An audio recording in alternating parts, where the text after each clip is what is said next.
तब भगवान श्री कृष्ण से तोता बोला, प्रभु मैं आपको एक कहानी सुनाना चाहता हूँ जिससे हम सबको यह साबित होगा कि स्त्री पुरुषों की अपेक्षा ज्यादा पापी और विश्वासघाती होती है। फिर भगवान श्री कृष्ण बोले, ठीक है, तुम कहानी सुनाओ। तोता कहानी शुरू करने वाला ही होता है कि तभी माता रुक्मिणी आ जाती है और कहती है, प्रभु मुझे भी यह कहानी सुननी है, मैं भी सुनना चाहती हूं। तब भगवान कृष्ण कहते हैं, ठीक है, बैठो, आप भी सुन लो। फिर तोता भगवान श्री कृष्ण और माता रुक्मिणी के सामने कहानी सुनाने लगता है।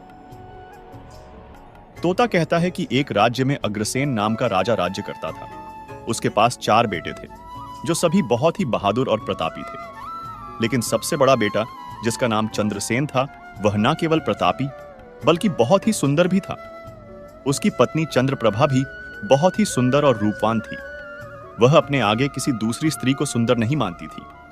एक दिन राजा अग्रसेन ने अपने बेटे चंद्रसेन को उसकी किसी बात पर नाराज होकर राज्य से निकाल देने का आदेश दिया। राजा का यह आदेश सुनकर के सभी इस बात से चिंतित हो गए। फिर चंद्रसेन अपने महल में गया और उदास हो गया। उधर चंद्रसेन को उदास देखकर उसकी पत्नी ने पूछा, प्राणनाथ आप उदास क्यों हैं? आप इतने मुरझाए हुए क्यों हैं? राजकुमार होकर भी आप इतने चिंतित क्यों हैं? तब चंद्रसेन सोचने लगा कि मैंने बहुत बुरा किया है और अपनी सारी बात अपनी पत्नी को बता दी। उसी समय उसकी पत्नी मूर्छित हो जाती है। फिर दासिया ने चंद्रप्रभा पर गुलाब के पानी का छिड़काव किया। तब जाकर वह होश में आई। अब होश में आकर चंद्रप्रभा ने अपने पति राजकुमार चंद्रसेन से कहा, आप मुझ दासी को छोड़कर अन्य प्रदेश चले जाएंगे तो मैं आपके बिना कैसे जी पाऊंगी? मैं भी आपके साथ ही चलूंगी।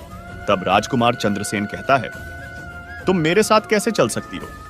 क्योंकि दूसरे राज्य में अनेक प्रकार के संकट होते हैं और तुम नाजुक महलों में रहने वाली महलों के बिना यह कष्ट कैसे बर्दाश्त कर पाओगी?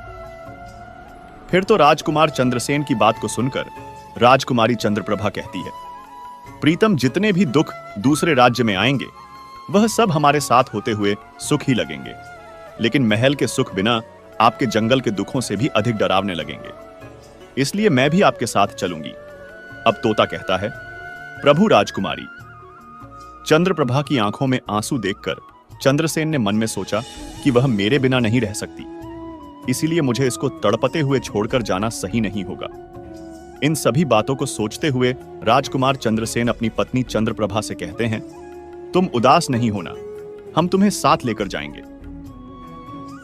इस बात से चंद्रप्रभा खुश हो जाती है और अपने पति के साथ जाने की तैयारी करने लगती है।